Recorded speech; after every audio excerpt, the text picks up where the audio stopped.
જી sir.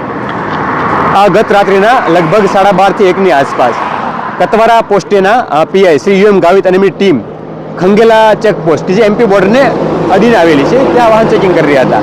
એ દરમિયાન એક Eicher ગાડી છે એ ત્યાંથી પસાર થાય છે. પોલીસ એમને રોકવાનો પ્રયત્ન કરે છે, ઇશારો કરે છે, ગાડી રોકાતી નથી, પછી નાસી જાય છે. એટલે ગાડીનો પીછો કરવામાં આવે છે પીઆઈ દ્વારા અને એમને લગભગ 1.5 થી 2 કિલોમીટર આગળ જઈને આંતરવામાં આવે છે. ગાડી ઊભી રહે છે, એમના ડ્રાઈવર નીચે ઉતારવામાં આવે છે અને બોલાચાલી થાય છે. એ દરમિયાન ડ્રાઈવર છે અચાનક ત્યાંથી ભાગવા લાગે છે.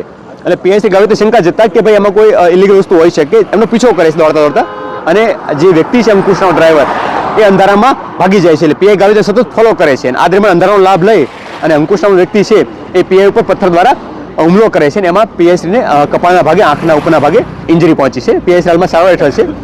આરોપીને પકડવા માટે એલસીબી, એસઓજી અને દાહોદ ડિવિઝનના અલગ થાણાઓની ટીમો બનાવી અને કોમિંગ હાથ ધરવામાં આવ્યું હતું, જેમાં સફળતા મળી છે અને આરોપી છે એમને રાઉન્ડ અપ કરી લેવામાં આવ્યો છે.